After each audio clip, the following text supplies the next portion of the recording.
Okay, it's going to be a WWE pay-per-view review of day one.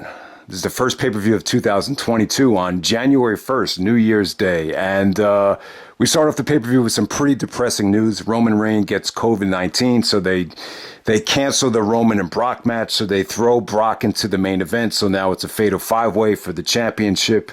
So that's the main event right there. And yeah, it kind of sucks. You know, Roman's got to be careful because of his health situation, but you know, it almost felt too good to be true. You know, I really wanted to see Roman versus Brock with the, you know, it really felt like Paul Heyman was going to play a huge part in the outcome. From the way they booked the show tonight, it looks like they're just going to scrap it. And, you know, maybe that's it with Roman and Brock. You know, they've had more matches than anyone could have ever dreamed of on pay-per-view. So I guess they finally move away from it. So, yeah, with day one right here, I really wasn't feeling the pay-per-view. I thought the pay-per-view had its moments. But at the same time, I would say it was quite a depressing show. It really is. It was very fitting for the, you know, this whole holiday season with the, you know, the virus kind of coming back and being a pain in the ass. It was definitely the way the pay-per-view went. It was just fitting. I think that's the best way to put it. But first match of the night, you had the New Day challenging the Usos for the Smackdown Tag Team Championships. Yeah, so they're in Atlanta. You know, Atlanta's a very diverse city. You know, a lot of NBA players consider Atlanta their favorite city to hang out in. And, you know, the Usos and New Day, they were extremely over. You know, they felt like they were at home. I thought the match was a lot of fun. There were some great breakups, some great super kicks, just, you know, hot tag action right here. You know, they got a lot of time. You know, I would definitely say this is probably the most fun thing of the night in terms of crowd reaction. I felt, you know, this has got to be one of the better matches that the Usos and New Day have had together. You know, maybe they've had millions of matches on SmackDown. I mean, there's too many to count. And, you know, I don't know if anyone's an expert on Usos and New Day, you know, catalog of matches, but this has got to be one of the better matches that they had. So Usos retained, but, you know, the match is a lot of fun, though. Very unpredictable. Definitely the highlight of the night in terms of, you know, the actual live atmosphere. And then next up, you have Drew McIntyre taking on the newcomer of Madcap Moss. I think that's how you pronounce his name. He's out there with Happy Corbin. Yeah, in terms of Drew, he had to work really hard out there. Half of the fans got behind him. Half of the fans seemed like they didn't really care. You know, this guy's ring attire, it feels like NXT 2.0 or, you know, something you might see out of a pay-per-view like the Royal Rumble 1995. Just really, really weird ring attire. But, you know, I thought Drew looked good here. You know, he really pretty much was just selling for Drew the whole match. There was one really nice sequence where he hit a nice fall-away slam. So he did have some impressive feats of strength. He actually looks like he's in pretty good shape. I don't know what's up with the ring attire, but, you know, Drew goes over with the Claymore. Later on in the night, there was a backstage segment where they, you know, they took a chair and another weapon, and you know, Drew was really selling the fact that, you know, he did something nasty to his throat. Adam Pearce is going crazy. So, yeah, that looked like it was a pretty brutal thing. But, you know, the actual match was pretty forgettable, though. It seems at this point they really need to reevaluate what to do with Drew McIntyre in the future, because you can't imagine that Drew is happy with the way this, you know, the way he's being booked right now. But we'll see what happens. Maybe everything's okay. Who knows? But next match, you got RK Bro taking on the Street Profits right here. I thought the match had potential. I thought this was the match where, you know, Randy and Riddle really needed to step it up, because, you know, they really didn't have any, you know, great matches on pay-per-view last year in 2021. I thought this, you know, the Street Profits have really been having some good showings as of late, even going back to some of the matches with the Usos in the Thunderdome. You know, they really are, especially Montez Ford. He's a hell of an athlete. But a couple things working against this match. I thought the appearance from Migos coming out there with RK Bro, it felt phony. It felt forced. I don't know what it was. It just didn't feel natural. It almost made this feel like a celebrity match. And at the same time, they had the Street Profits working heel here. And I just don't think it was the right mix. You know, there was a lot of ground and pound from them and a lot of showboating from Montez Ford. Randy actually got a hot tag, and the fans are going crazy for Orton. Orton was really over out there. But, you know, for the most part, I just thought this was, you know, extremely average stuff. You know, the finish was, you know, pretty cool. Riddle actually got I believe it was Montez Ford up for the assist to Randy Orton to hit the RKO. But I don't know. I just envisioned this just really being, that one match that, Randy and Riddle would have on pay-per-view that, really stood out. But, this was pretty much, on the same level as some of the other matches that they had on pay-per-view. All right, so from there we got Edge versus The Miz. God, this is bad. I mean, this is the biggest challenge that Edge has had so far in terms of carrying someone to a good match. And yeah, without a doubt, this is the worst match that Edge has had since his comeback. I didn't realize it, but apparently, is it true that The Miz tore his ACL in the zombie match with Damian Priest at WrestleMania Backlash? I didn't notice that he got hurt in that match, but I mean, he looked like he was on a layoff here. I mean, he did not look good. Was Miz this bad a couple years ago? I don't think he was. I think he had a couple matches for the Intercontinental Championship that were in contention for pay-per-view match of the year. So Miz could not have looked this bad a couple years ago. But this is the worst I've seen Miz look in a really long time. His body language, his some of the stuff was just going through the motions with him. His timing just looked off. I don't know. I thought he looked really lethargic out there. I just did not think Miz looked good. I thought Edge had to work his ass off to really get something good out of Miz here. The match did have its moments towards the end. Trying to think here. So Maurice was, on the outside, and then Beth Phoenix came out to play neutralizer, and that sets up Edge doing the spear. There was one really, really good near fall with the skull crushing finale, but still, as the referee started counting, you say to yourself, man, Edge is not staying down from this shit. There's just no way. But yeah.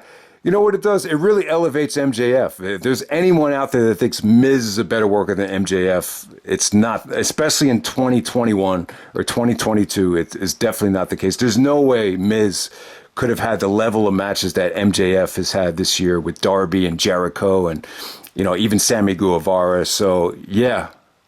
It just seemed like this feud was really inspired by the Punk and MJF promo that they had on Dynamite around Thanksgiving. That was an awesome promo. And it's funny, I actually saw the Miz and Edge promo on Raw before that promo. But, because of what Edge said, it was clearly, this feud right here is clearly inspired by that, but it was nowhere near as good. Not the match. Yeah, I guarantee you MJF and CM Punk could have a much better match than this. And the 20-minute verbal sparring session that Punk and Miz had was a lot better than the promo that they had. The match was just, it wasn't good. I have to say, this just reminded me of how much I'm just not a big fan of the Miz. I'm just really not. I mean, it's so I'm just gonna move on. I've said it time and time again. My worst videos are usually about the Miz. So let me just move on to the next match. All right. So from there, we had Becky Lynch taking on Liv Morgan. This match for women, I would say it was quite disappointing. I expect a lot more out of this match right here. It just, the entrances were good. Both girls looked like stars. They were treated like stars. I thought this was going to be really, really good. But it just seems like as the match went on, just a lot of kicking and punching, and it just seems like with Becky that the matches just don't get into a rhythm, and it just did not flow very well.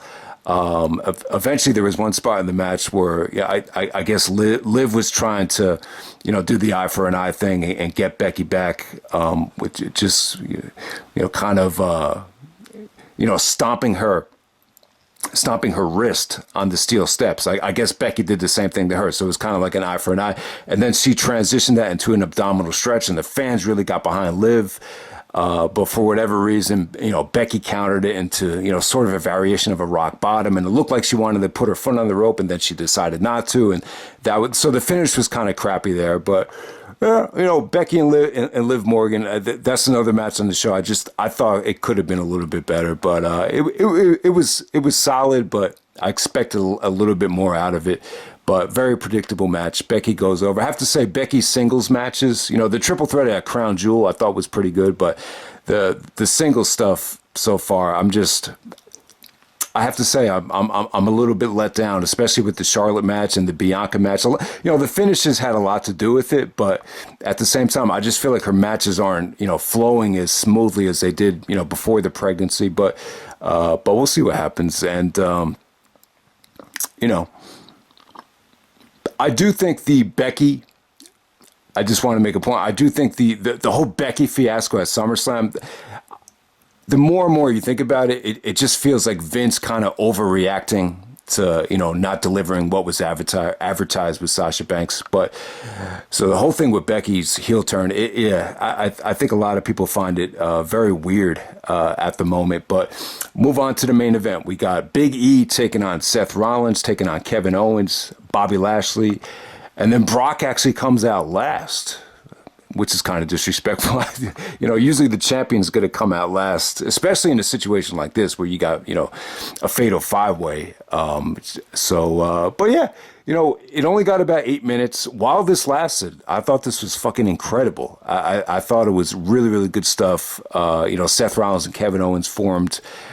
They formed the pack. They were working together. I thought that was cool. Brock took some nasty bumps from Bobby Lashley through the barricade. He took a frog splash from Kevin Owens. So Brock really took some nasty bumps in the beginning. And, Big E, he wrestled like he had a chip on his shoulder. All of his offense just had an extra oomph of force to it. But yeah, I just thought this was going great. If this had been 5 minutes longer, I think this would have been, easily a match of the year candidate. But, Brock definitely looked dominant towards the end. There was a beautiful F5 to every single, big ending, every single stunner, every single curb stomp, every super kick. But yeah, you're probably going to see Brock versus Bobby Lashley at WrestleMania, the way this thing ended. But Brock actually pins Big E, the champion, and it was a little bit deflating. I think had the match went a little bit longer, it would have felt like Brock earned it. The way it came off here, it was tough to tell. It felt like the fans were deflated at first, but then when Brock was posing to the crowd, it seemed like a lot of the fans got behind him, and then you kind of started thinking maybe some of that was just crowd noise pumped in there. With the crowd this diverse, though, I'll tell you, it definitely seemed like a lot of the fans really wanted, Bobby Lashley to win this thing, and maybe even Big E to retain. I'm not a big fan of taking the belt from Big E, especially in a fatal five-way, a match that just kind of ended up feeling like filler. This really started out as a triple threat story, and then it just kind of, you kept on piling guys onto the match, and it became a fatal five-way. So, but yeah. Very, very depressing pay-per-view. I think the only match on this show that really delivered was the opener. The main event was great while it lasted, but it just reeked of a lot of obviously the health issues make it feel very depressing. Brock winning makes it feel very political, and just, I don't know. It's just the pay-per-view pretty much went as bad as it could have went, though. I expect a lot more of Edge and Miz. Miz did not look good there. This was definitely Edge's. This was Edge's worst match since the comeback. It's not because of him. I thought Edge looked good in the match. I really did. The Becky match didn't live up to my expectations. The Randy and Riddle match, once again, just another average match from them on pay-per-view. Really not a lot to like about this show other than the opener. So that's pretty much it, man. That's day one, and I'm out.